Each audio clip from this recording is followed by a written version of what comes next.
All right. Again, welcome everybody. And this webcast is all about how to develop stable trading confidence. And I wanted to start this webcast with a very kind of, um, I think, pertinent image. And that's of this gentleman here sort of balancing on this unicycle. Because in many ways, this is how I think most of us as traders deal with trading confidence. It is, in many ways, a balancing act, right? A very, very fine balancing act that can go either way. If we push ourselves in one direction too far, we fall over. And the same thing, if we push ourselves the other way too far, we also fall over between overconfidence and poor confidence. And at the end of the day, what you'll hear me talk a lot about today is this idea of building or developing stable confidence, being kind of the utmost place we would be operating from. Now, all the content here today I've gathered through, the numerous clients that I have, through a lot of, pioneers in these ideas of the mental game and trading psychology, like Dr. Brett Steenbarger, and the likes. A lot of the work that I've done on myself and just, found to be effective in my own trading. So what I hope today is to give you some ideas. I don't believe that there's any kind of one-size-fits-all that's going to fit all traders.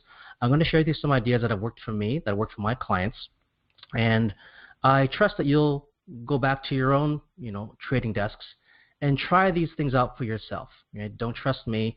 Don't trust anyone else for that matter. Trading is a very much an individualized endeavor, and whoever says that they have a general prescription for you, then they're either ignorant or they're trying to sell you something. So I definitely recommend that you take these ideas with a grain of salt. I believe them. This is my truth, but it doesn't have to be your truth until you vet them yourself and see if it works in your trading. All right. So I hope to challenge some of your ideas today, some of your beliefs, some of your the things that you may hold as knowledge.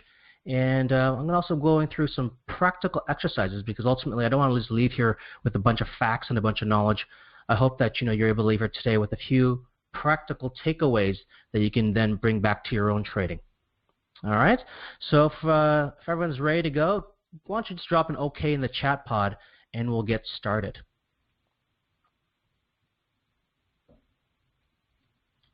Give a few OKs here. All right.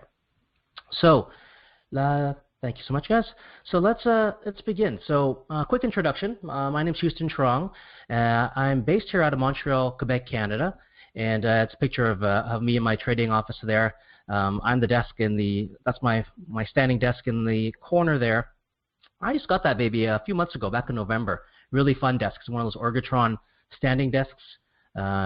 Pneumatic, so it's really sweet. You just basically, if you want to stand up or sit down, it's all done through kind of hydraulics, and you just easily lift the desk up and down, and it's a very, very nice change to trade standing. So if you haven't had a chance to try trading standing, then I definitely recommend it. You'll find that you're able to keep your kind of your attentional control and stay focused a lot longer than just simply sitting down. So that's a bit about my desk, but a little more about me. I've been trading for about 10 years now. I'm a full-time intraday North American equities and index futures trader, so I trade predominantly North American equities and things like the ES and YM. I have a small family. I have 2 young kids. I have a 2-year-old daughter and a 5-year-old boy. They keep me pretty busy. They keep me pretty active, and they keep me kind of young. But I'm also, in my spare time, I also run the Trading Edge blog and podcast. And I also have the privilege of founding and organizing the Montreal Traders Meetup here in Montreal. And the meetup is something that we run monthly. I actually have a meetup this evening where I'm going to be hosting about 30 traders. We're going to be talking about various trading topics. And the meetup in Montreal is a very large one. So we actually have, this past week, we actually consolidated a couple of groups here in Montreal. So I'm now the organizer of a larger meetup group here in Montreal with 1,000 members. So, nice sized group here in Montreal. We meet monthly to talk about things like, trading systems, trading ideas, methodology, risk management, all the stuff that traders love talking about that no one else in the public can really relate to. And that's why it's so nice to have a local group here. We can constantly, challenge one another, support one another, and develop one another. So that's a bit of background about me. So why don't we jump into the presentation today? And again, this is a topic that's kind of near and dear to me, and that's just around the idea of confidence. And confidence is one of those, very, very interesting emotions in trading. I actually would say it's probably the most complex of trading emotions. We have kind of the run of the gamut when it comes to trading emotions, right? We have the standard things like fear, anger, hope and greed, joy, elation, over kind of, overconfidence, lack of confidence, and everything kind of in between. And a lot of these emotions can kind of be binary, right? Like, do you want to be angry? Yes or no, right? Do you want to be greedy? Yes or no? Do you want to be confident though, right? That's not a binary answer, because sometimes you can flip, as we said already, too far between each spectrum of the trading confidence spectrum. So let's begin with a question before we drill into things. Who here has struggled with issues around trading confidence? If you want to drop your answer in the chat pod there, who here has struggled with the issues around trading confidence? And I'll raise my hand. I'll say, yeah, I've struggled with issues of trading confidence. Yeah, of course I have. Yeah, sure. Yeah, who hasn't, right? Who hasn't? And so that's a follow-up question. Who believes you need to have confidence in order to have trading success? So do we even need confidence to actually trade well? You do? Okay. Thank you, Mark. Yeah. Yeah, I think most people would agree that you do need to have some level of confidence in order to have trading success. Now, why is that? Why is that? And sorry, I still have some folks saying they can't hear me. So I'm just going to, again, drop a quick line.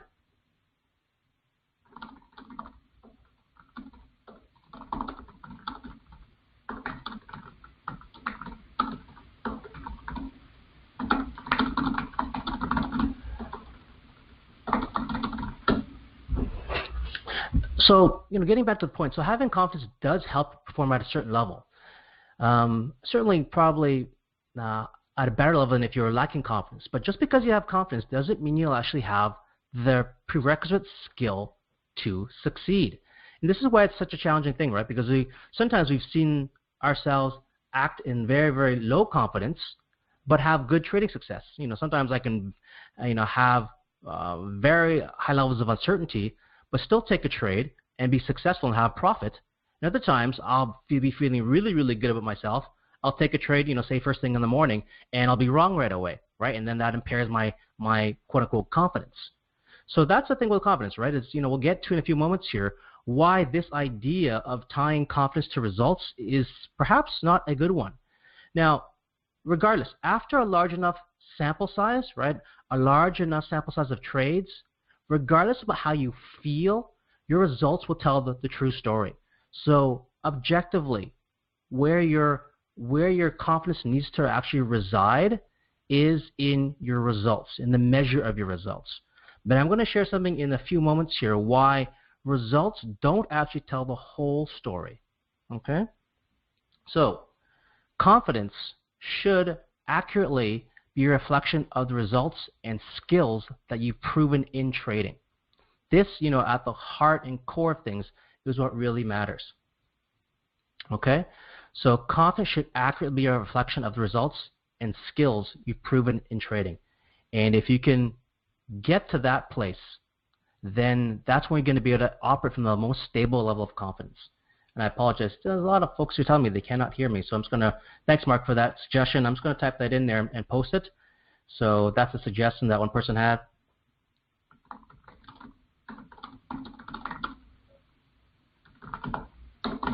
Okay. So let's talk a little bit more about the nature of confidence.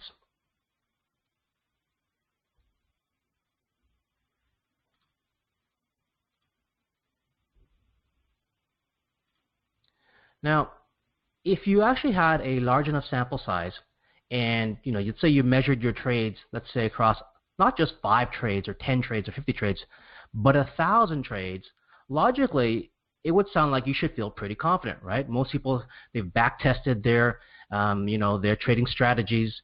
They've run it across, a number of simulations, a number of markets, and they've tried, forward testing it. They've tried paper testing it. They've tried trading it. And logically, you should feel confident. But on the other hand, if your sample across that same period is terrible, then logically you would feel like you should have very poor confidence. But this simply isn't true, right? Like how it actually works and how it ought to work is very, very different. Because you see it all the time. You see traders who've had really, really long periods of success, of proven success, and then they have one bad trade and it really damages their confidence. Conversely, you have those traders who have basically done very little, maybe just started out, but they have very, very high degrees of success and actually carry themselves as if they actually have a far greater track record. And so that's the interesting part about confidence, is that it's very, very subjective. And it's because, as I've kind of let out already, because confidence, if not grounded in the right elements, can be very, very ethereal. And so what's the biggest confidence mistake? And if I'll share this one item right now and share with you. The biggest confidence mistake that most traders make is the following. They tie confidence to short-term results. Okay? This is probably the biggest error and the biggest fallacy that I believe that most traders make. That is, they tie their confidence to short-term results. And here's the problem, right? Just due to variance, right, the randomness of the markets, your trading confidence is probably like a roller coaster if you tie your confidence to short-term results.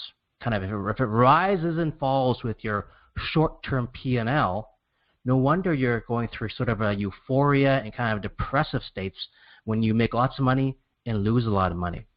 So ideally, your results shouldn't control your confidence, right? Because then your highs are too high and then your lows are too low. What we want to be getting at here, as I've kind of stated already, I'm kind of making the case for this, is that we want to be developing stable confidence by learning what I would say is a set of underappreciated trading skills and resolving some beliefs and some mental gaps that are maybe dominant in your mindset, that are keeping your confidence levels from being where they could be. So let's talk a little bit more now about confidence and why it's sometimes sort of an unreliable measure of a trader's success or even a trader's results. Oh, excuse me, I jumped the gun a bit there. So confidence is ultimately an unreliable measure of results for two main reasons. The first is, as I just dropped there, is that there are probably flaws in your mental game that create an inaccurate feeling about the quality of your trading. So you're maintaining some beliefs, a mindset that I'll get to in a few moments, that is causing you to either maybe overestimate or underestimate the quality of your trading. All right? And secondly, as we've already talked about, most of us use our short-term results to form the foundation of our confidence. And this is probably the biggest error. And, as you've got to already, as I've alluded to, short-term results are terribly unreliable for proving a trader's skill. And therefore, if you really tie your confidence to short-term results, there's no wonder that it's unstable, right? It's like saying, if you were to give me your trading records and I was only to measure your quality of a trader or your skill as a trader by your past 5 trades, I would have a very, very skewed estimation of your skill level, right? So objectively, if you were to give your results again to a stranger, then you would reason, yeah, that doesn't make any sense. How could you see the measure of me as a trader by my short-term results? But guess what? That's something we're doing all the time, all right? Who here has taken a few trades and had a bad losing streak? Let's say you've had 3 losers in a row, maybe 5 losers in a row. It's not uncommon for some systems. You could even generate 10 losers in a row, right? Now, for most people, that would shake their confidence quite deeply. And likewise, on the flip side, if you would give me your latest results and you had 5 winners in a row and they were large winners, I'm pretty sure you'd feel pretty confident. But as you said it already, we need to kind of shift away from this mindset. It's something we need to cultivate and kind of check in with ourselves often to see if we're doing that or not, right? Because I want to share something. It's just a simple idea, right? And if you just take this away with you, that I think would help would serve you a lot. And something I remind myself quite often. It's this. I'm not as good as a trader as I think I am, and I'm not as bad of a trader as I think I am. Right? So being able to come from this place of humility, like Nikolai said in our episode 13 of the podcast, is something that I think is very, very beneficial to ground yourself around. Right? So how can you stay humble and realize that you're not the best and you're not the worst, right? And that keeps you in that good state. So let's move on a bit here. So this is what makes trading sort of unique and difficult. In most other endeavors, results are probably the easiest way to prove how good you are. Right? Let's say you're a sprinter, and you're trying to measure how good of a sprinter you are. Well, you're going to get out there and run a 100-meter race, and probably if you run 5 races at your best, that'll probably give us a pretty good indication of how good of a sprinter you are. But in trading, it's not necessarily that way, right? So in trading, you need to have a really, really large sample size because of just the number of variables and kind of the randomness of markets can skew your results, right? Can oftentimes not allow you to see your true skill because it's being masked by the randomness of the markets.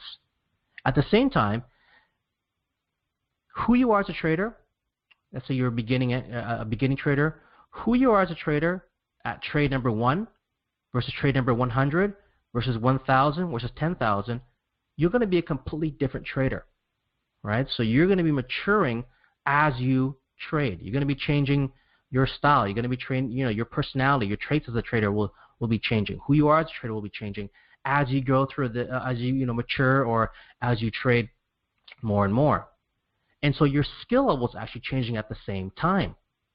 So it's not only a performance in that you show up and you're taking trades and the results show you how good you are, but you innately, the skills that you actually embody as a trader, they themselves are changing over time.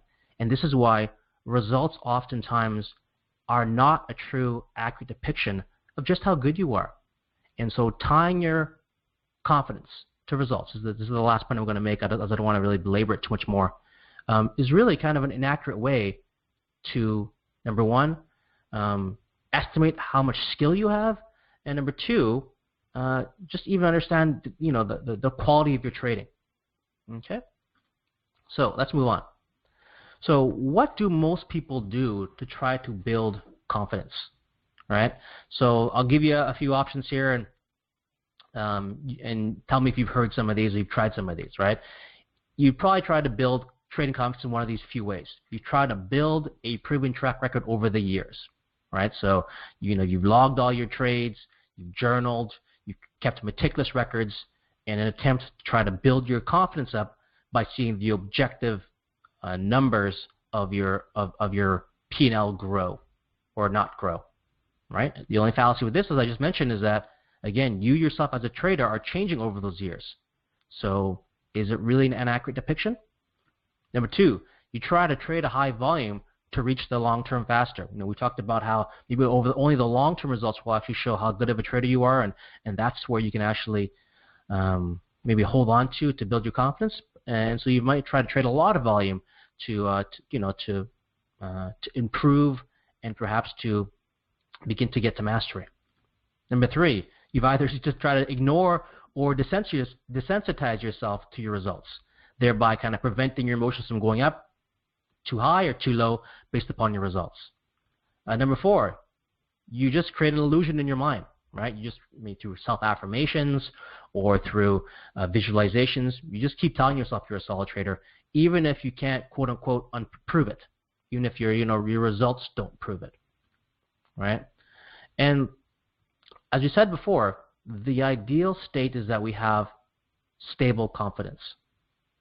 Since there's so many determinants, so many variables that could skew the results, what I want to be sharing with you here with the next few slides is how to go about really first identifying your current level of confidence, and then how we can build the most stable level of confidence.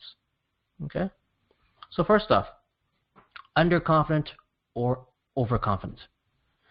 And a lot of us kind of fluctuate in between these two zones, right? Between that spectrum of confidence, underconfident and really kind of overconfident. And they may seem like opposites in some ways, but they're actually the same side, or just the opposite side of the same coin, right? So there seems to be that duality or that paradox, but in fact it's not. It's just a part of one whole. And really, the cause is kind of rooted in the same issues. So whether you experience those levels of overconfidence or underconfidence, they're due to the same things we've been talking about. They're due to mental game flaws, that is your beliefs that you carry or the mindset you carry around trading is not supporting your confidence, or you're lacking some skills that you need to develop in to ground yourself more in the realities of the market. And I'll share more about that in a few moments. But again, it's based on the same flaws. It's not about winning or losing necessarily, right? And so I want to help you see this. It's that it's not necessarily based on just winning and losing. If we can get out of our heads or try to move away simply from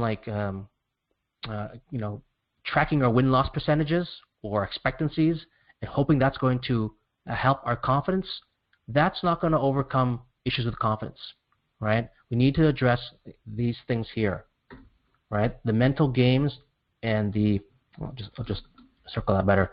The mental game flaws, and trading skill deficits that are keeping your confidence on this roller coaster. Okay, and the way is to begin to address these things. So let's first talk about the traits of underconfidence, and I think everyone's probably has been here. So tell me if you can relate to some of these things. If you've ever been really underconfident in your trading, you probably felt maybe some of these emotions, right? You probably felt depressed or down about your game. Maybe it felt like you just weren't making any progress and that you were never ever going to be able to succeed in trading. Maybe you had a bit of success in the past, but now it feels like that success means nothing. It feels so far away. You begin to trade lower size, right? Because you just don't trust yourself anymore. You're trying to regain your confidence by trading smaller lots, or just a smaller number of shares or contracts. You lack that trust in your trading, right?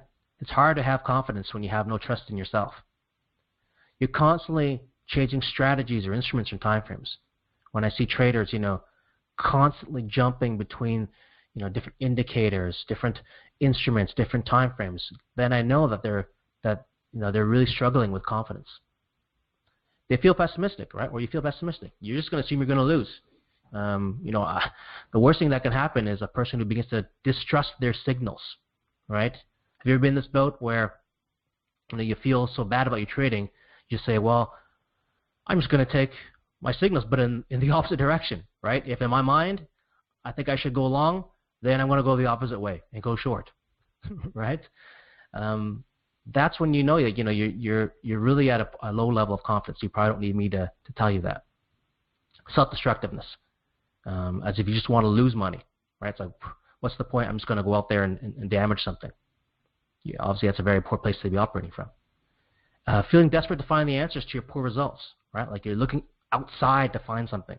You're scouring through forums or message boards looking for that holy grail to try to figure out, well, why, what's causing my current rut. And you're just embarrassed about perhaps moving down in size or the size that you're trading, right? You don't want to share with your friends or colleagues that maybe can't trade certain contracts anymore because the margins are too high, or because you can't handle the risk because of the amount of margin requirements. Okay? Now, let's go to the opposite side of that same coin, and let's talk about overconfidence.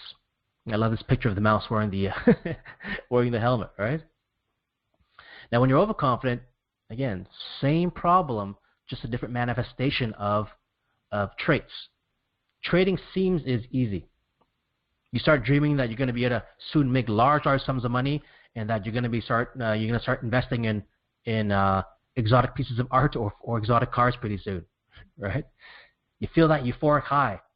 Literally, in men, when we're on a good string of luck, or we have some good trading results. It's been written. We literally have more testosterone in our bodies. So we walk around. We actually look bigger, believe it or not. There's a great book on this. I'll go on a tangent for a second, called The Hour Between Dog and Wolf by John Coates. He talks about the kind of the neuropsychophysiology around traders who go on a big run or traders who go on a big loss, and what that does to our psychophysiology. We feel that euphoric high, right? All of our flaws or trading weaknesses have kind of magically disappeared. So the stuff that used to kind of keep us back no longer seem to be there. Magically, they've disappeared. You start to berate other traders about how bad they are as traders, right? Like, why can't you guys see that this is an uptrend? Why are you guys so dumb and trying to short this market? You're trading much more aggressively. Maybe trading larger lots or larger size than you normally would. You're taking outsized trades or larger risks, right? So maybe not even the dollar amount invested, but maybe you're not even trading with stops anymore. Why do you need to trade with stops anyways if you're so confident, right, that you can't make a mistake or that you can get out before anything bad happens? What's even the need for stops there? You start dismissing advice from good traders, right? Maybe some other traders who've been there before, they tell you, well, you might want to slow down a bit or be grateful for the run that you're on. You feel impatient. And lastly, you get complacent. You stop working on your game, right? This is the most common trap or mistake, is that when things are going well, who wants to do the hard work, right? When things are going well, we just want that trend to last. And so for most traders, they try not to change anything. Now, if things are going well, I just need to show up. That means I've hit nirvana, and this just means I don't need to do anything else.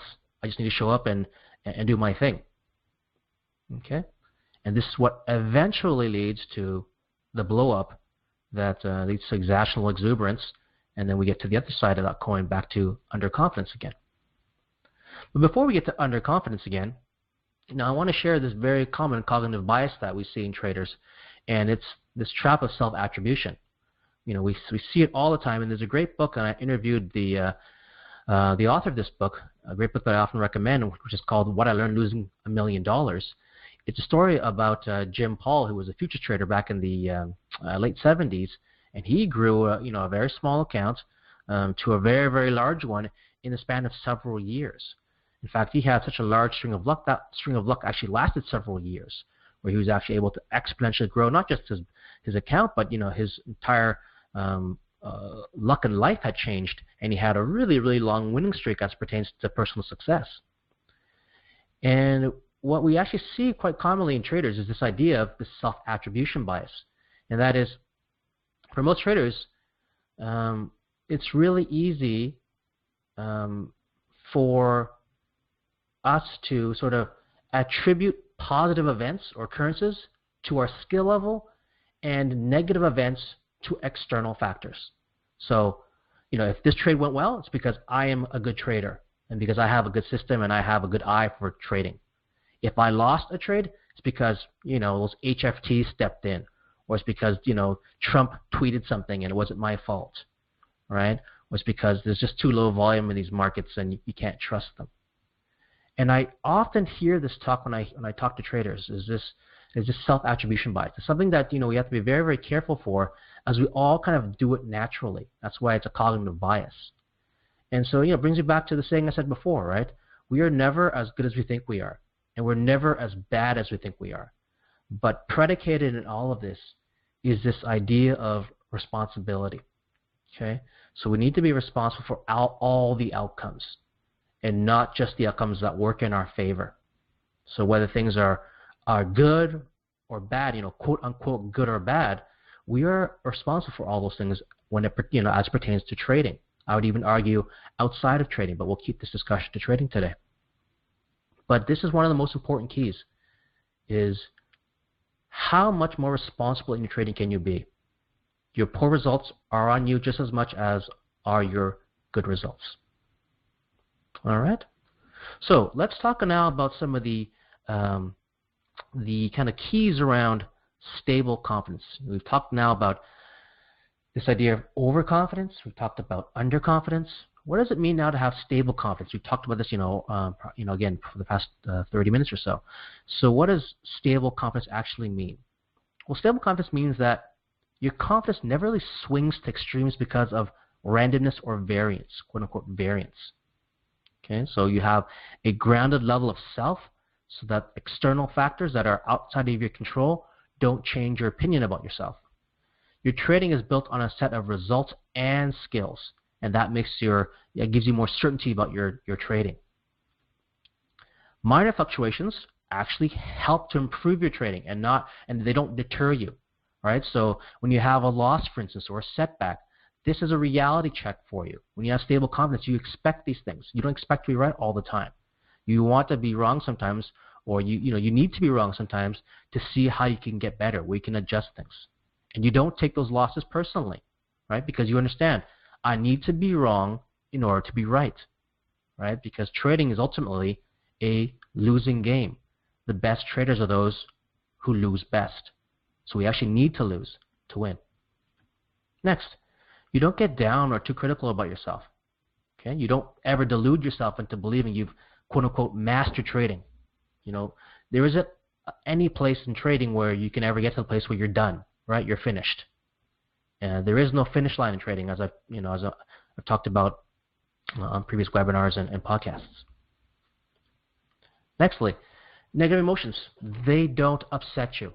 Right? So things like fear and anger, you handle them without being robotic or numb. Right? You don't try to brush them off, or you don't try to pretend that they're not there, or you try to control them like Spock or like a robot and numb yourself or disconnect yourself from those things. Next, you have just the right of emotion to be focused, objective, calm, and detached. Okay? You can think clearly about all the pieces of information at hand, and that helps you make better decisions. So whether you're right or wrong, and even better sometimes is when you're wrong, that is simply another piece of information you can now use to make a better thesis about where the market's going to perhaps go, right? And when you do make a mistake, you're objective enough, you're not self-critical, and you basically just make it a mental note, and you move on, right? It's not something you beat yourself up over. Unlike when you're underconfident, right? If you're very underconfident, you're probably beating yourself up all the time, berating yourself and telling yourself, why can't I do this and that and that? Now, when you're overconfident, you may not even recognize those mistakes, right? And you may find yourself that you're oftentimes in the zone, meaning your level of skill, your actions and your behaviors, the qualities that you're bringing to trading, match up with the marketplace, and that you're trading in a way that keeps you just engaged in that right place. That's the zone. Okay, so again, stable confidence is that middle ground between overconfidence and underconfidence. So let me share just a few more traits here, and then we'll get to some exercises, because I've done a lot of talking now, but I do want to share some things you can bring back to your own trading desks. Okay, so let's quickly go over the traits of stable confidence, and I think you get these now. Okay, when you can trade from this level of stable confidence, when you're not attached to your short-term results, here's what you're gonna be able to find in yourself, and you may already find yourself in these places at sometimes. So you'll just recognize that when you are embodying some of these traits, that's when you're probably trading at your best. Okay, and how can you bring about these traits more often? You're trading at a high level. You're able to make objective decisions.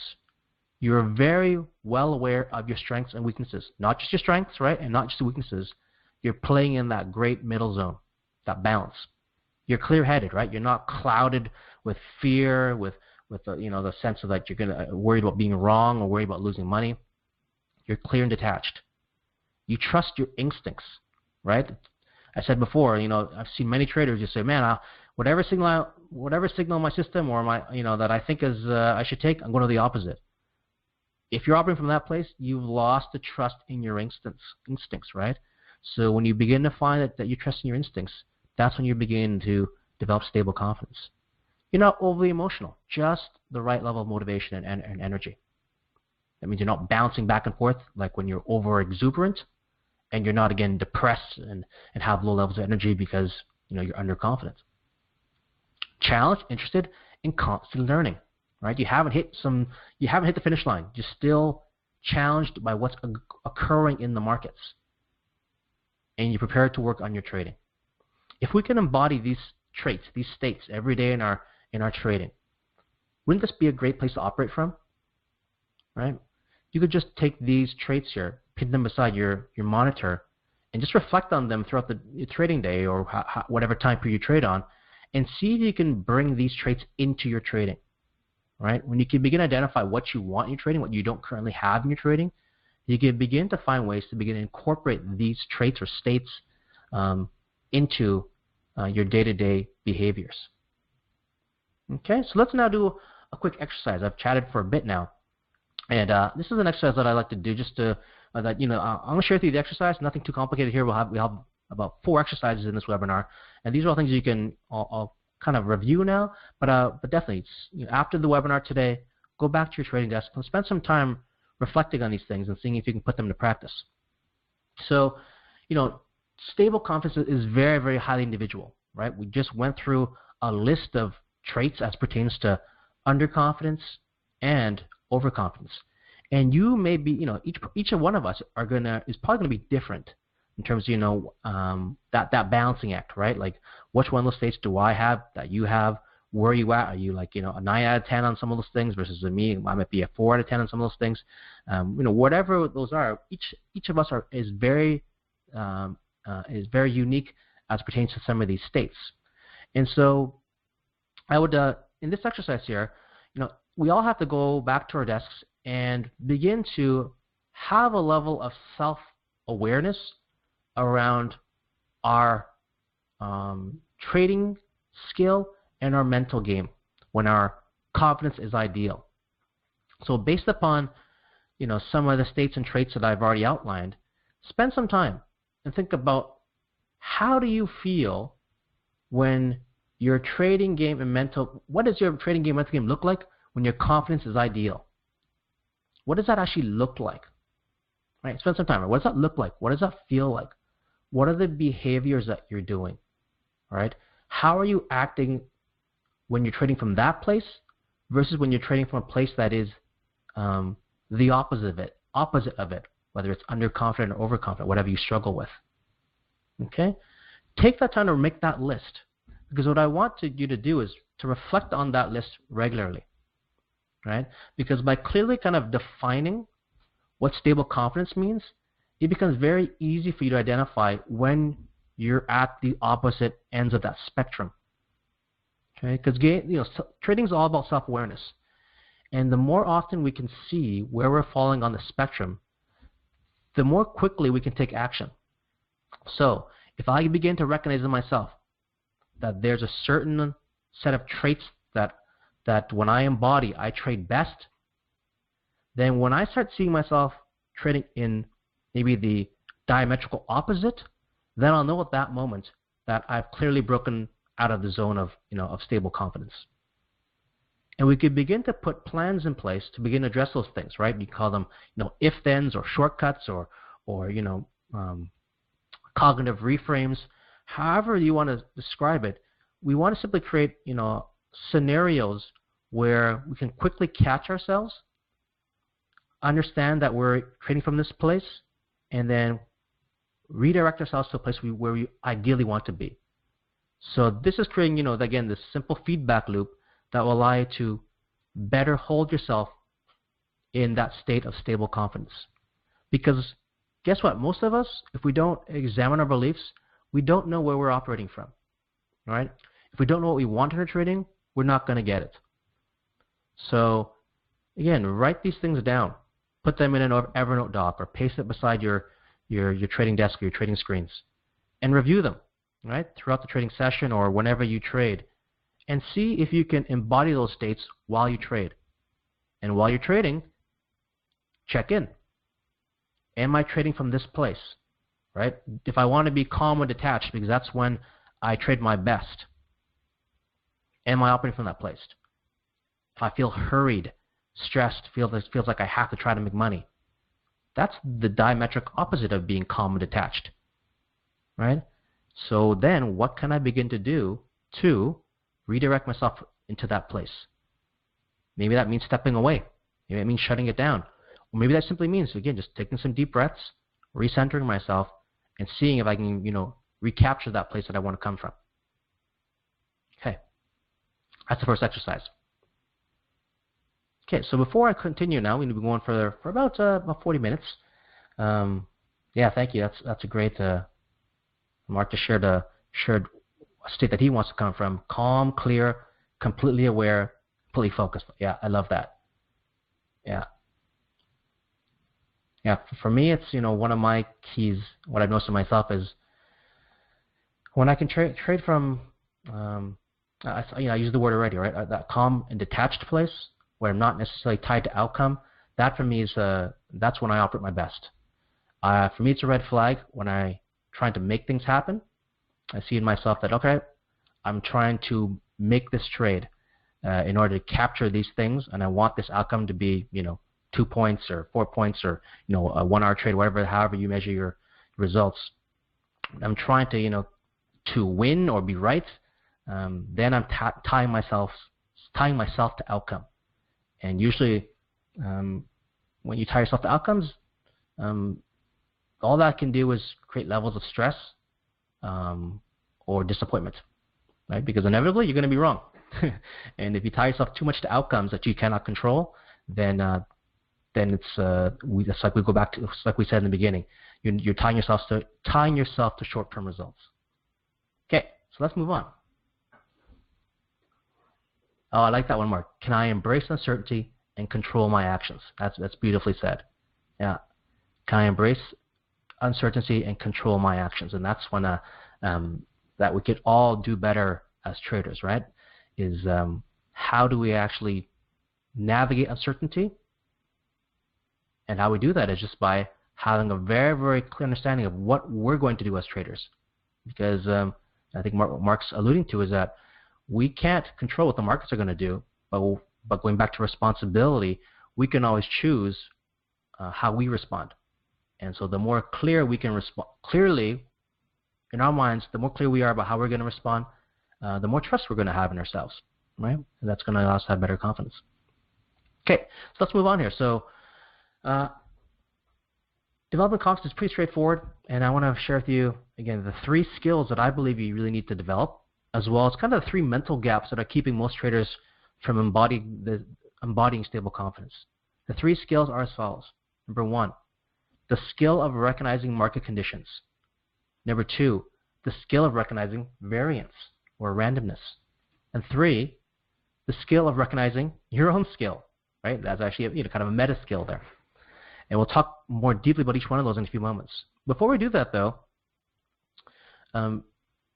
you can work on all of those 3 skills, but you also have to change your beliefs, right? That there are probably some mental gaps that most of us carry that are probably affecting your confidence.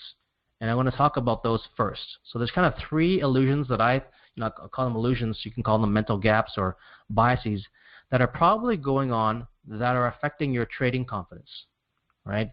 And left unchecked, these things will bleed into your trading. So I want you now to reflect on these next illusions and see if they are polluting your beliefs and your trading. So the first one is the illusion of control. The next one we're going to talk about is the illusion of permanence. And then we're going to talk about the illusion of learning. Let's go through first the illusion of control. Okay? So a lot of us may believe that we're in a lot more control of our trading than we actually are. And that can oftentimes be an illusion, because you may believe that you have complete control, but in many ways, we have to sometimes accept our limitations. And not recognizing these limitations can cause instability in our confidence. So let me give you an example. Here are kind of the three most common causes. Believing you can win in every trade, right?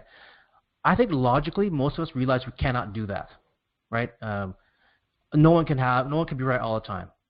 Most seasoned traders, if you've been trading for any given time, you know that batting above 50%, you can be a very, very successful trader if you have a 50% win-loss rate and a high positive expectancy, right? You can be very successful. Trying to hit levels of 80% and higher is very, very difficult to sustain over time. But yet, even though we understand that objectively, most of us still want to be right in every single trade. Even though we know that, yes, I just need to take a bunch of trades because I have a positive expectancy, we still want that next trade to be right, right? And so until we can really disconnect from that, then we can relax a bit, right? Because if that next trade has to be right, what happens when it's wrong? Then you're not going to feel good, right? So there is still that belief that may be lingering that you need to disconnect with. You cannot win every trade. So sometimes you have to really examine that and say, when you're in the trade, do I want this trade to be right? Yeah, of course. There's a part of you that wants it to be right. You have to let go of that, though, because trying to be right oftentimes will interfere with actually doing the right thing. And so this is why we need to try to release that. Next one. Underestimating the impact of psychophysiology. So this illusion actually happens when we actually believe that we're in far more control over our bodies and our minds than we actually are.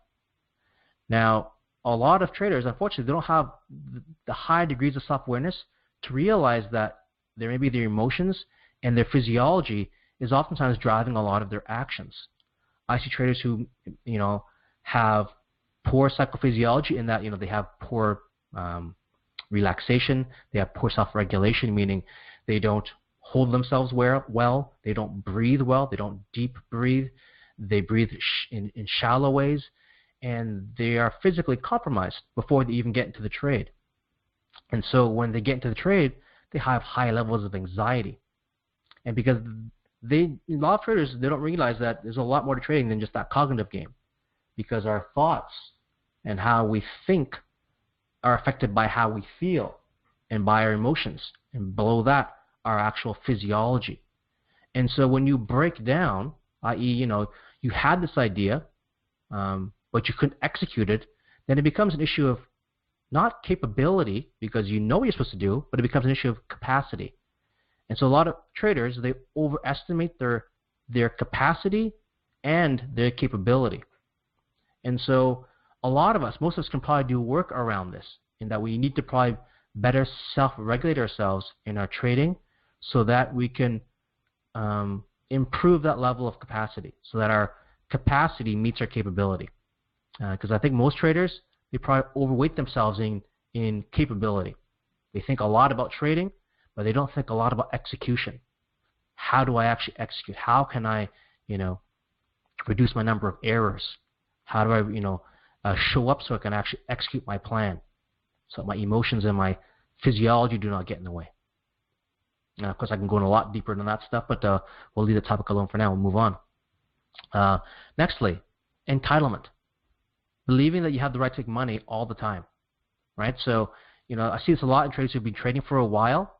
They've been trading for years, and they just believe that they can just show up and start and just continue to make money, right? It's like, I ought to make money because I've been trading for so long. But guess what? No one deserves to win. So it doesn't matter how long you've been trading or how little you've been trading. Just understand that no one's going to be right and no one deserves to make money. And if we can begin to remove that sense of entitlement, that the market owes you something, then it can just basically operate from a place that's more stable, right? Because the market just is, and it doesn't owe you anything, right? And you're creating a false expectation if you believe that in some way that you having this entitlement issue will actually help you in any way. So we need to release ourselves from that. The next illusion, the illusion of permanence, right? And confidence problems are always created when we carry this illusion that somehow the constantly changing nature of the markets won't somehow change in the future. right? And as a Buddhist, I'll just share with you some Asian philosophy for a second. The illusion of permanence is a kind of a deep one that goes deep to my philosophical beliefs, anyways. But the markets really embody this idea of impermanence, because the reason why things are impermanent is because things are interdependent. And the markets are just such a powerful example of how things are interdependent, right? The markets are fractal in many ways. A market index itself is comprised of the multiple stocks that are inside that index, and the actual performance of markets are based not just on the companies themselves, but by the actual individuals who are actually trading and who are coming in and out of those different instruments. And so this idea of permanence is a fallacy, right? Because the markets are constantly changing. There are constantly new participants coming in and different participants coming in. They're constantly, the products themselves are shifting, the companies themselves are shifting. Things are constantly shifting. But when we have this idea of permanence, we want things to remain a certain way. And for most traders, it starts with thinking that their system can perform across all markets. This is really a very, very bad fallacy if you believe that you have a system and that it's kind of an all-weather system, that it can work all the time, right? That's right. The only permanent thing is change. That's exactly it. And this is one mistake you see all the time. You have a trader who has a successful system. They make a good amount of money in a certain market environment, but when the market environment changes, they are too slow to adapt. And that same system, for some reason, doesn't work anymore. And they stick around a little too long, right? They give back all the gains they made in the ideal market environment for that system, and then they give back a lot more. And that's because they had this fallacy that the system was supposed to work all the time. And the only way you can adapt to this is to realize and make the differentiation that you are not your system. Because I see a lot of traders, they personalize their trading systems, right? Like they invest all this time in creating this system, and it becomes their baby. And now, when the market changes, they can't shift and be flexible because they feel like they can't throw the baby out with the bathwater, right? It's kind of a sunken cost fallacy. They spent so much time in the system, I'm going to live or die by that system now, right? But unfortunately, the market doesn't pay martyrs. So we need to learn to be flexible and let go, and we have to let go. Second one, always expecting to trade your A game. This is a really common fallacy, right? Somehow, we just think that as traders, because it's such in a way, an easy game, that all you need to do is turn on your computer and click on a few keys, we think that we should always just show up, we should be able to show up and play our A game each time. But I think anyone who's traded for a while, and if you're a seasoned trader, you probably recognize that there are different levels of quality to your trading.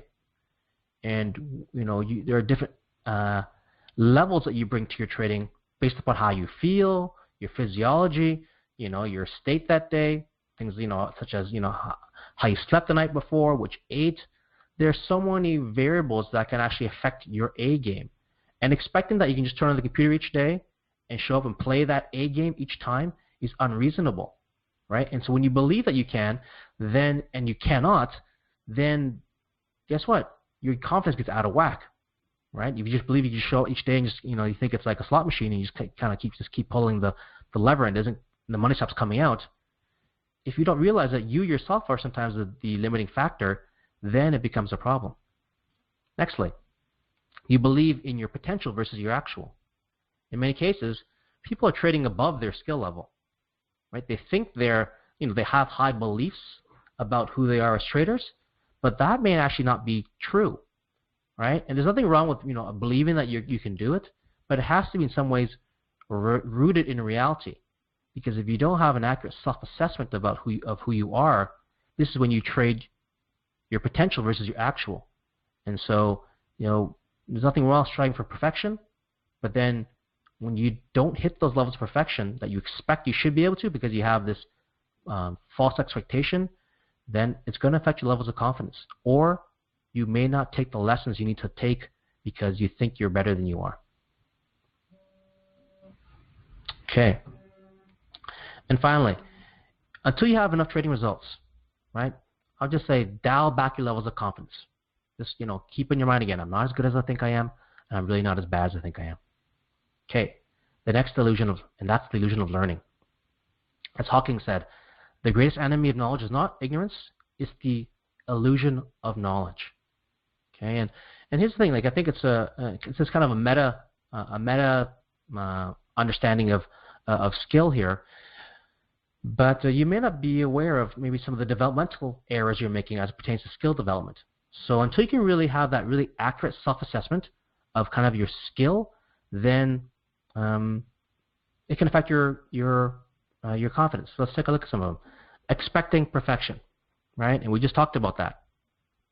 So expecting perfection. These actually leads to poor expectations and cause you to actually miss opportunities to learn and improve. Okay? And the reality is that no matter how good you are, you're always going to make mistakes. So we need to learn from those mistakes. And the only way we can do that is by being, again, humble and understand that we are going to make mistakes. And that's nothing personal, right? That's nothing personal. Premature mastery. Now, when we've had a good, streak of success, then it's easy sometimes to assume that we're a lot better than we think we are. So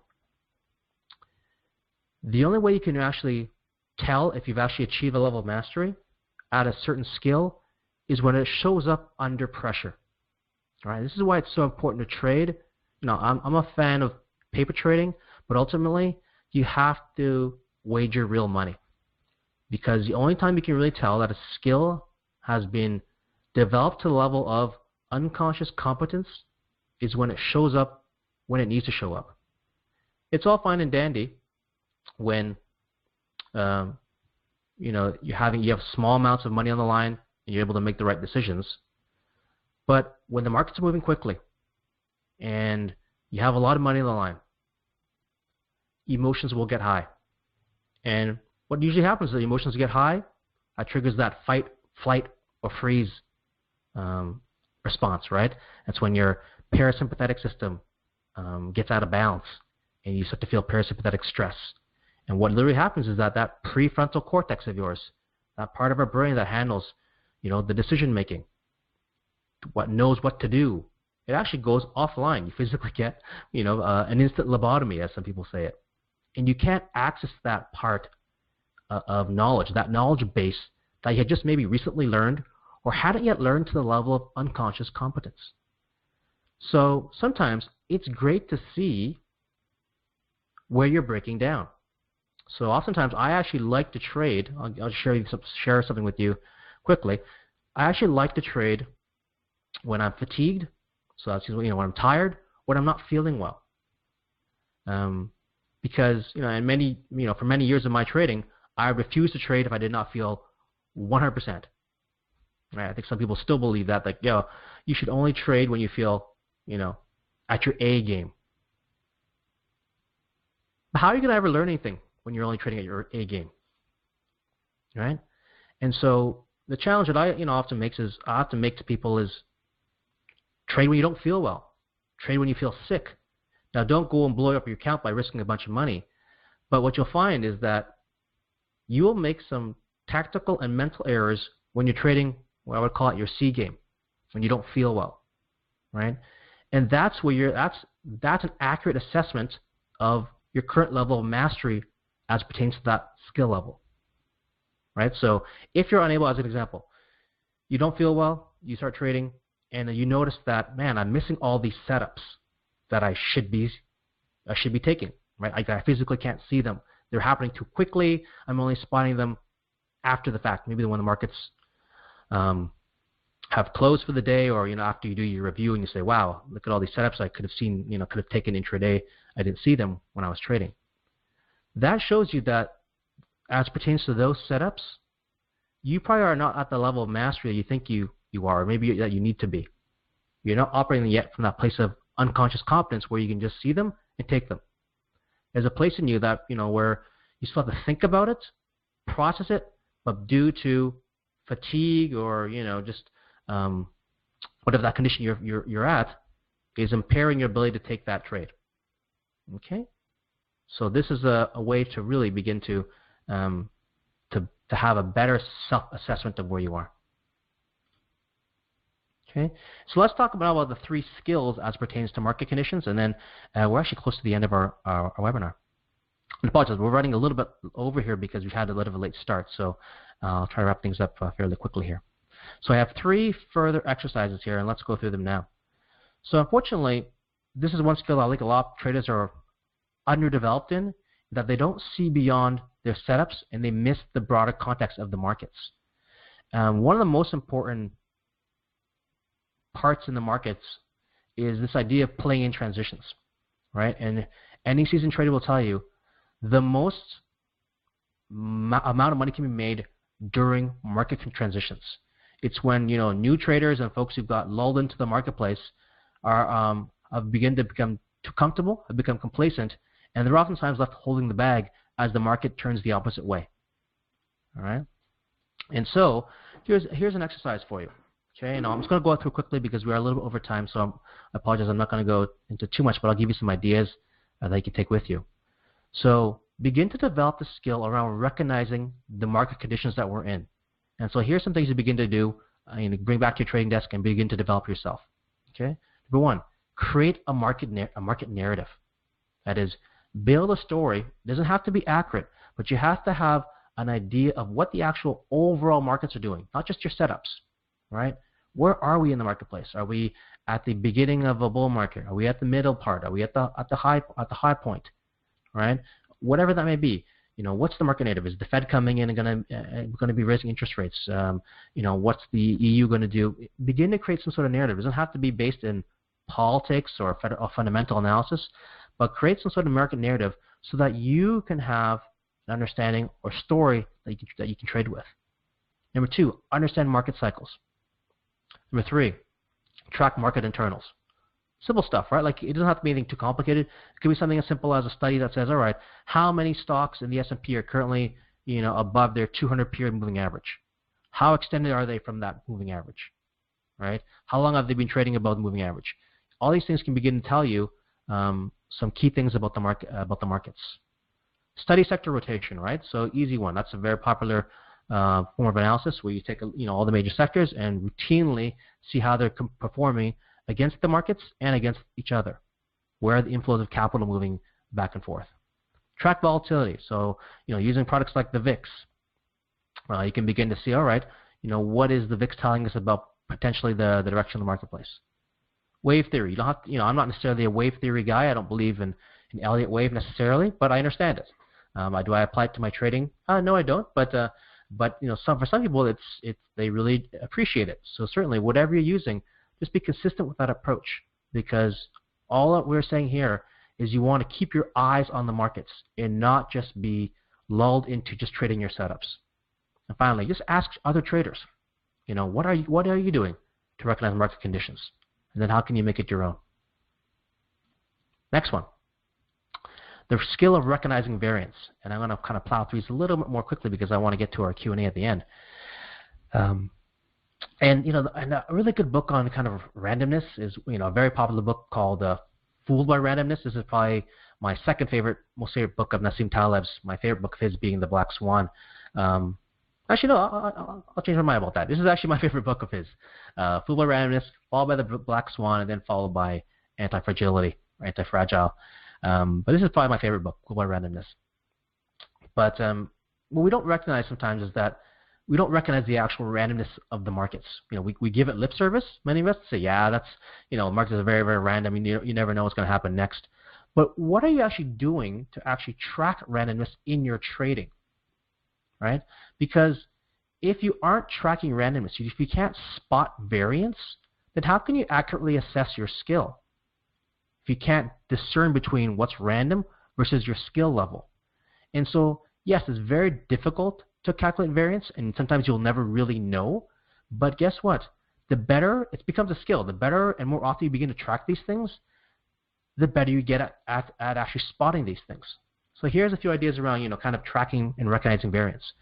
So while you're trading, in your journal, whatever you use to actually track your trades, make a note of where you think variance was a factor. Okay, and before looking at again, this is before you're looking at your trading day. Take a snapshot of kind of how well you traded, and then estimate the variance inside that trading day by giving it a rating, right? So give it a number rating or letter grade, and you want to see, you want to kind of cherry pick trades and journal it like you would a setup, right? Take trades and begin to snapshot them and make a case for where perhaps there was variance involved there. And you want to make sure that you're capturing not just bad variance, but good variance as well. Because sometimes it's just pure luck that you got that trade and you were you happen to be right in that move. And sometimes you have to be honest with yourself, right? There's nothing wrong with being lucky. But guess what? I'd like to be lucky more than I would like to be wrong. So if I could be more lucky more often, then I'm not going to shoot down luck. So oftentimes, what is luck is something we don't understand yet. So if we can begin to capture these places where we think quote unquote variance is happening, there may be something deeper there. It may not just be variance. That may be actual legitimate pattern that you could then begin to use in your trading. Okay. And likewise, to the opposite too, right? If you feel like you're getting low ticked all the time, like you got stopped out, it happened to be the low tick, that could be variance, or it may not be. But if you begin to capture that, right, and not just say, oh, those darn market makers or those darn HFTs were hunting my stops, begin to track those things, right? Begin to see and revisit those things, and estimate that, right? Because ultimately, you're just trying to understand the workings of variance and how that might be either affecting your edge or eroding your edge. And this will all help you to develop more stable confidence. All right, and the last skill is the skill of recognizing your skill. Right? You don't want to be like this picture. You don't want to be a pawn and making yourself look like a king. Actually, this is probably a queen here, looking like a queen. Okay, and this goes back to what we talked about right in the beginning. It's too common and easy to assume that just because you lost money that you made a mistake, or that you traded poorly, or just because you made money that you're trading well. We know that that's not true, right? There's so many factors that can contribute to a trade being quote unquote right or wrong, or you make money or not. That ultimately doesn't matter as much in the long run. What matters most is, are you operating from a place of a good skill? Is your quality around your skills improving? And that means, are you actively working on skill development? All right, so here's an exercise. And this comes down to self-assessment, right? Self-understanding. So, number one, as an exercise, identify the strengths in your trading that you believe are at the level of unconscious competence. That is, the skills are showing up no matter how bad you feel. I gave you that example before, right? If you're showing up tired, fatigued, hungover, whatever it may be, and you're still able to do X, Y, Z, A, B, C, whatever. It's like, taking your stops, finding that setup, doing your price targets. Maybe it can be simple you're turning on, you're opening up your charting software. If you can do all those things at a very, very, let's say a C game level, then you've probably mastered that down to the level of unconscious competence. That's something you can really put into your tool belt and say, this is a real skill now that I've developed. And this is not going away, right? This is stable, right? You can put that in your hand. You can count on it. In the beginning, when you're a new trader, probably the only thing you can probably say is, I can turn on my charting platform and open my brokerage account, right? But that's a skill now. Like that, you've developed that, right? You memorize that. You don't have to think about your password anymore. You type it right in there, and everything opens up, and bam, you're ready to trade. No one can take that away from you, no matter how bad you trade, right? So imagine now if you begin to build out this matrix of these skills you actually have at a deep, deep level. Once again, no one can take that away from you no matter how bad your trading results. Even if you had a really bad day, you've lost thousands of dollars, you can still look at this matrix and say, yeah, this one day did not turn out well. But look at all these skills that I have, right? Now going forward, create a list of your greatest weaknesses because you need to counterbalance those strengths. We want to be operating from that, again, from a place of dualism. We want to have that balance. And so, what are you worst at right now? What's just not showing up when you need it to show up? And have that list with you. And then evaluate yourself regularly. After each session, where do I need to pay more attention? What are things that are not at the level where I want them to be yet? What are some things that are going offline that should not be going offline when I'm trading? When I'm trading at my best, these things are showing up. They're not showing up when I'm not showing my best. How can I begin to do the work to make sure that these things are showing up when I need them to be there? Okay? And begin again. Create simple goals, simple feedback loops for yourself to make material steps so that whether or not you make money that day, you're still developing your skills. And this will ground yourself in stable confidence, right? Because whether I made money or not that day, if I can say, yeah, you know what? I practiced taking my stops. I took 5 trades today. I was spotless when it came to taking my stops at the places I wanted them to. I wanted to take them, then that's a win. That's a win, and that's going to build my level of confidence over time, because that eventually will turn to a skill that will be at the level of unconscious competence that I'm going to always be able to rely on. Okay. So one final slide as pertains to this, as pertains to stable confidence, and that's just around this idea of stop wishing. Okay, these are my parting thoughts. Ultimately, I believe that stable confidence, comes from a number of things. We talked about the skills, talked about the mindsets, and this slide says here, I think it comes from these 3 other things, three additional things: belief, faith, and trust in yourself. Because I speak to a lot of traders, and I hear a lot of developing traders, a lot of new traders that I meet in my meetup group, and I hear a lot of traders who hope that one day they'll become successful traders, right? And when I listen to their language, what I hear is they often say things like this: "I wish trading was easier. I wish I could be right in every trade. I wish it could always be like it when I'm trading well. I wish there was no randomness or variance in trading." And there's nothing really wrong with hoping, but I think there's a subtle belief there that is worth examining, right? So here's a chance again just to think about your beliefs. So I challenge you to to go back to your trading desks again and examine your language you're using, examine your beliefs. Where are you wishing? Where are you wishing that things could be a different way? Because wishing sometimes can undermine not just your confidence, but your ability to actually overcome these things. Because here's the thing, right? If you actually had the belief that trading was easier and you wished it was easier, then in some way you're kind of holding out, hoping you're going to find some sort of holy grail. That someday you're going to stumble upon something, if you keep researching hard enough, that's going to make trading easier. What if you came about it the other way? What if you just come to recognize that trading is actually never going to be that easy? And that you're going to simply have to put in the work, the time, and the effort, and have the commitment to follow through. And finally, have the trust that you're going to be able to carry through. If you come from that place, and not these misplaced beliefs or wishes, then you're going to be in a greater position to develop stable confidence and a stronger trading skill set and a stronger mental game. So it's okay to have hope, but just examine that, right? So are these wishes actually grounded in reality? Or do you want something to be in a way that's not actually achievable? And then is it really serving you to wish that? I just wish things were easier, right? Is that really serving you, or is it holding you back? In some ways, if you're scared to do the hard work, it may be holding you back, right?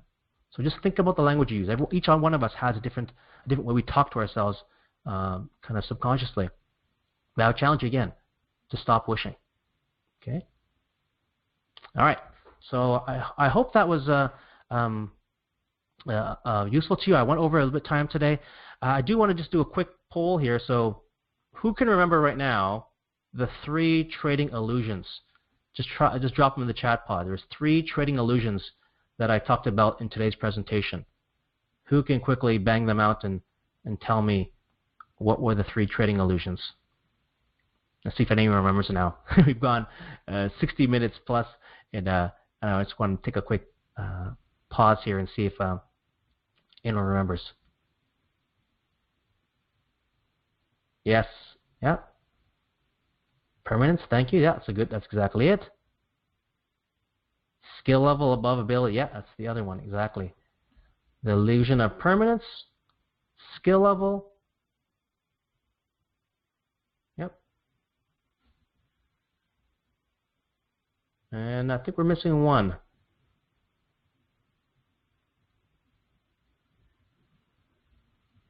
We're missing one more. I see permanence. I see skill level. Okay, I'll drop it. I'll just can't forget this one. The illusion of control, right? Or I guess yeah, you could say perfection, but the illusion of control and actually having more control than we actually have. All right. So I just want to share. We're going to do the giveaway now. So I'm going to do one giveaway at the end of the webinar. So thanks to the folks who stuck around. We're going to do the giveaway just in a few moments. I do want to share with you guys who are on the line a special discount for webinar attendees.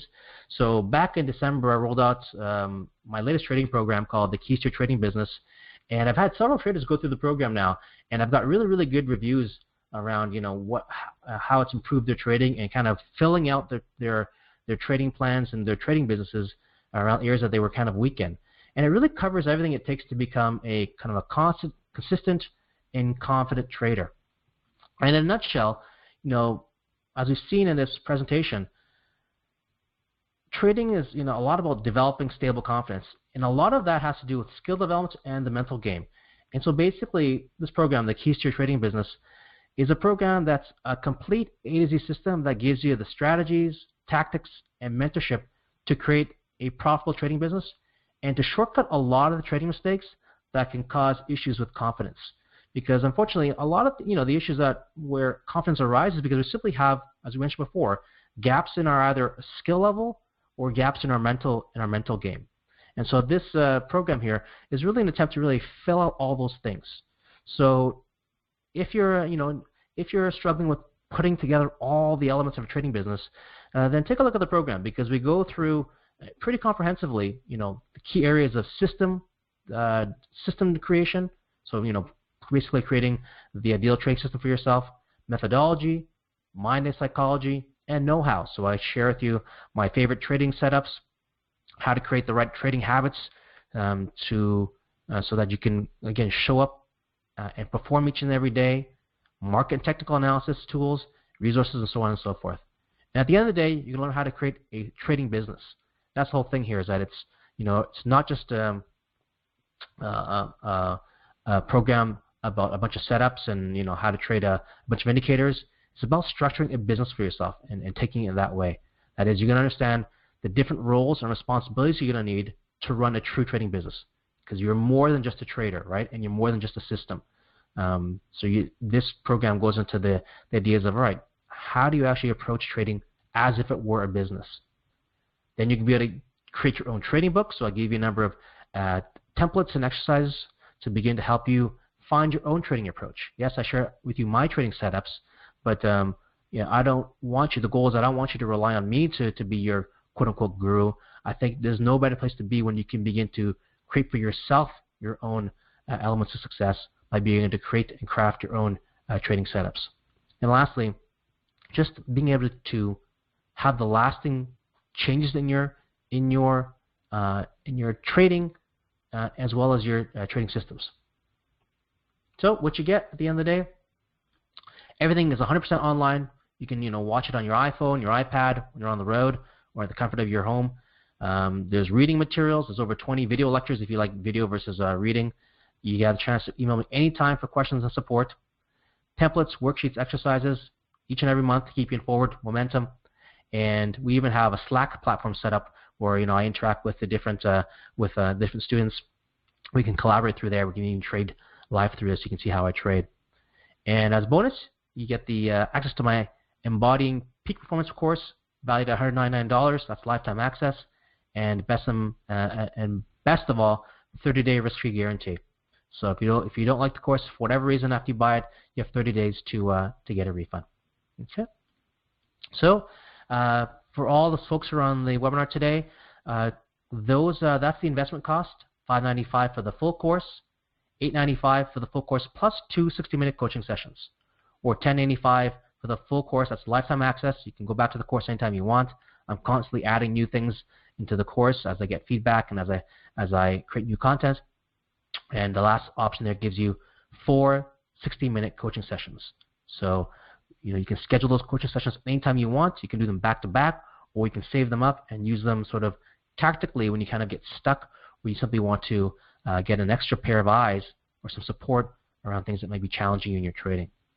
So until the end of February, that is 1 full week, 7 days from now, you have the chance to use this coupon Confidence10. If you go to the following link, thetradingedge.org/go. If you go there, you can apply the coupon and get a 10% discount on any one of those packages. All right. So I thank everyone for their time today. Let's get to the fun part now, the giveaway. This time, what we're going to give away is a 1-hour one-on-one coaching session with myself, yours truly. This is actually valued at $245. This is what I charge the folks on the website for 1-hour coaching. And really, you have your choice of any topic. So I'm going to keep it pretty free flow. Usually, if we're in a coaching or client role, we'd have kind of more structure around what we actually want to be talking about. But I'll give you the option, whatever's showing up for you. Right? We can talk about system, methodology, mental game, performance, know-how, habit creation, and the winner of this I'll connect with you offline, and we'll schedule a time that is mutually convenient for the two of us to have a chance to connect and have some one-on-one coaching. Okay. So with the folks left over, this prize is only available to folks who are still on the call. So thanks to folks who are still on the call. I'm going to go ahead now and do a quick drawing here. So let me just bring up the attendees list. Then right after this, we're going to get to the giveaway. All right. So I'm going to close my eyes here, and I'm going to pick a name out of the proverbial hat. All right. And I'm going to pick it, and the winner is guest number 17 here, and that is number 15, excuse me, Jasmine. So Jasmine, email address is jasmine.farhadi. I will reach out to you. I have your email address here. You are the winner of the coaching session, so congratulations, and I look forward to connecting with you. All right. So great. Let's go ahead now and jump to the Q&A portion. For the folks who, if you need to drop off now, again, it was a pleasure. Thank you so much for joining me today, and I hope you got a lot out of the presentation, and I look forward to talking to you again if you have to jump. Otherwise, let's go open up the Q&A here and see if we have any questions. So again, I apologize for going long. We're actually at the hour-and-a-half mark, so I definitely recognize if you have to jump off, then again, thanks for joining us. Otherwise, I will stick around a little bit and do some Q&A. So let's open up the chat panel here now and see if we have any questions. Although we did go quite long there, and I think I went pretty in depth. So we'll see what kind of questions we get. So let me check the chat panel now, and I'll give everyone a few moments to type in their questions, and I'll aggregate the questions. All right. Welcome, Jasmine. Look forward to connecting with you.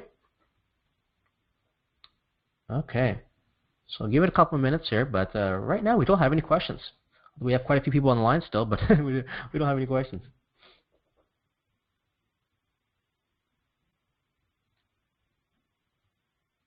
We have some folks thinking about some stuff. Samantha, good to hear from you.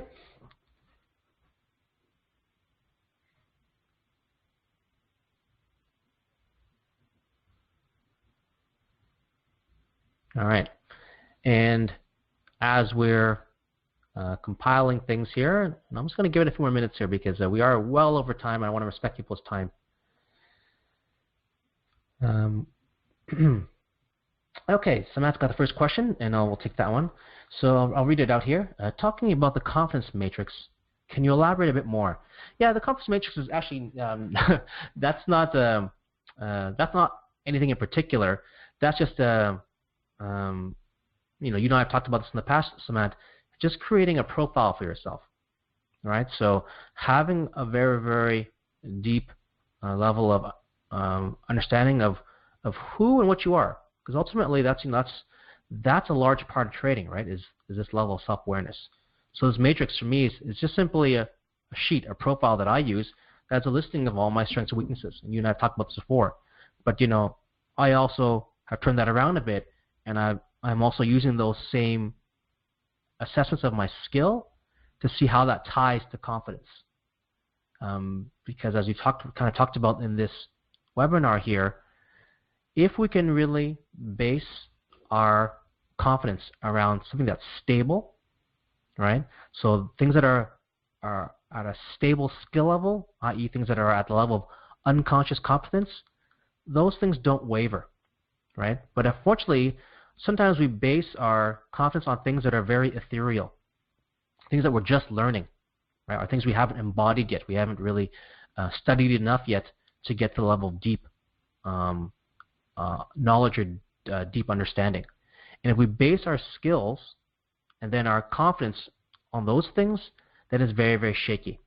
And this is why I constantly, I talked about this in my previous webinar around skill development, is I'm constantly reflecting on that skill matrix, right? So the skill matrix is, all things that, are my strengths and my weaknesses, but then now I'm also tying that and making sure that I'm tying my confidence to those things, right? So that again, that I'm detaching my confidence from results, and I'm actually trying to attach my confidence to things that I can actually control.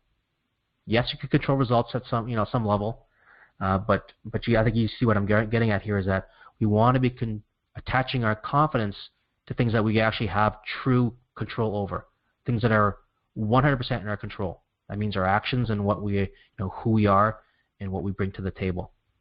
So if we can do that, and just keep tracking that over time, and that's how we can cultivate that stable confidence.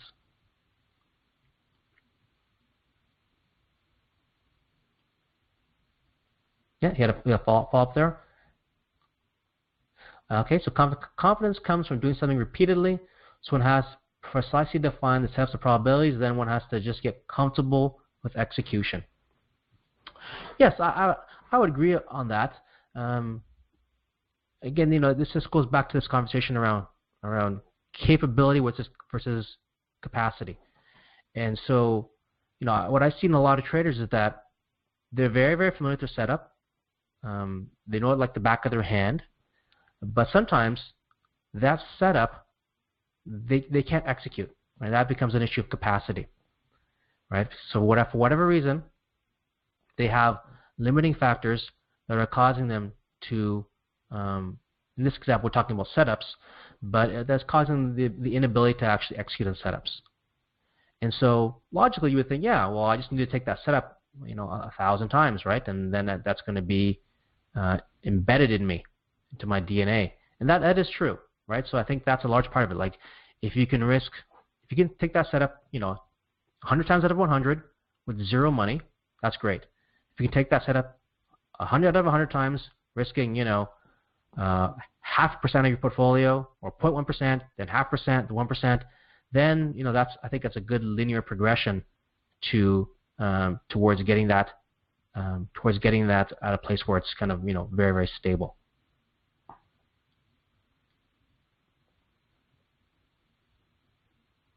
Okay.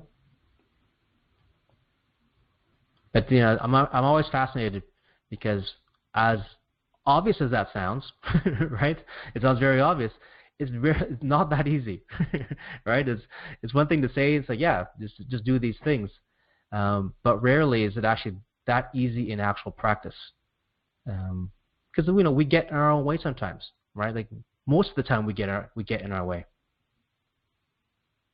Okay, so let me mention like the difference between skill development versus confidence.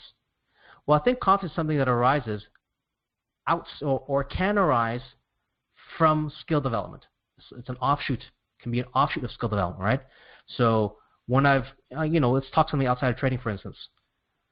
When you first learn how to swim, if someone throws you in the water and you nearly drown, then the next time you're not going to be too confident about getting thrown in the water again, right? So you're going to be very, very hesitant to jump in the water or get around water.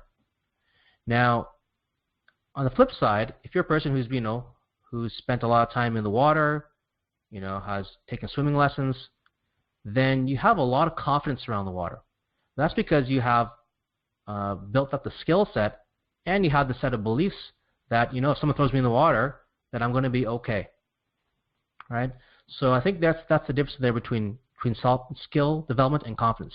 Yes, you have to have the skills, and then if you then base your confidence on that skill, then that's when it becomes stable, right? Then these one-offs don't necessarily affect your confidence. So, for instance, you may be a really, really good swimmer, but for whatever reason, you got caught in a bad tide and it pulls you out, and you nearly drown, right? Now, does that necessarily affect your confidence as a swimmer? Maybe not. That may have just been a chance encounter with some poor weather conditions. But still, you'd probably be able to get back in the water again if you really, really believed in yourself and had trust in your swimming. So if you actually grounded your confidence in your swimming and not that one-off situation, then you'd have stable confidence. Unfortunately, going back to trading, a lot of us we match our confidence levels up with these one-off events, right? So, i.e., short-term results. Right, and so that's what I'm kind of getting at here, alluding here, is that we want to be building up our skill level and then attaching our confidence to those skills versus short-term results.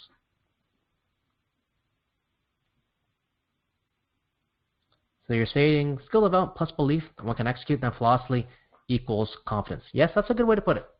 Yep, that's a good way to put it.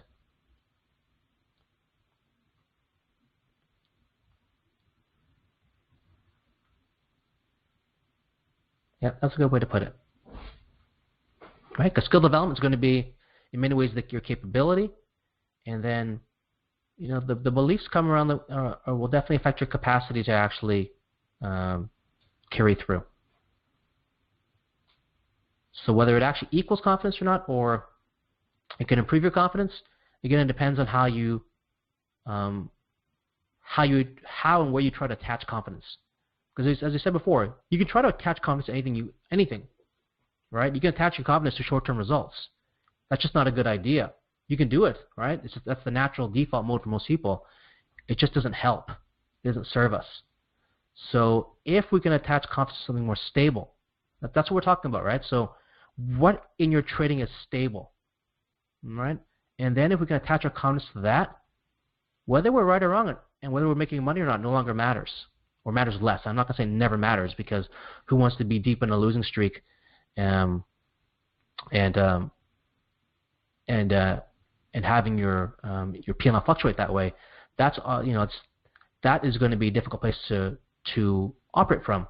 But at the same time, if we're in a deep drawdown mode and we're still focused on things that you can control, and everything is still playing out as part of your trade plan, as part of what your system would dictate, then there's no reason to get shaken out yet. But I do see that happen a lot too, right? You probably heard it yourself. You have a lot of traders who just get shaken out before variance or the markets get back into their groove, and they too quickly change and shift between, as I said before, strategies, indicators, time frames, and so on, because they can't handle the discomfort in the short term. So there has to be some level of stability, and like you said, there's some that skill development, that system development. Those are all becoming skills there, right? Those are all skills that you're saying, yeah, you know what? Yeah, I've spent the time, I've done the back testing, the forward testing, the paper trading, everything, the live money trading, and this is normal drawdown, right? This is not going to shake my confidence. I've actually even weathered this stuff before. Last year, I drew down 5-10%, and I was able to, a month or two later, create new equity highs, right? So having that experience plays a large part, because then you can begin to ground yourself in that, right? Like that belief that you can come back. So that belief part is absolutely very critical. So I'm glad you put that in there. Okay, so I again want to thank everyone. It's a 1:45, so I think I've kept you all long enough, and I appreciate you all for hanging around. Once again, if you do want to learn more about the trading program that I've put together, go to the Trading Edge .org/go. And Jasmine, I'll be reaching out to you later today and hope to connect with you soon. Everyone else, thanks again. Had a great time today, and I hope to talk to you all soon again. Take care.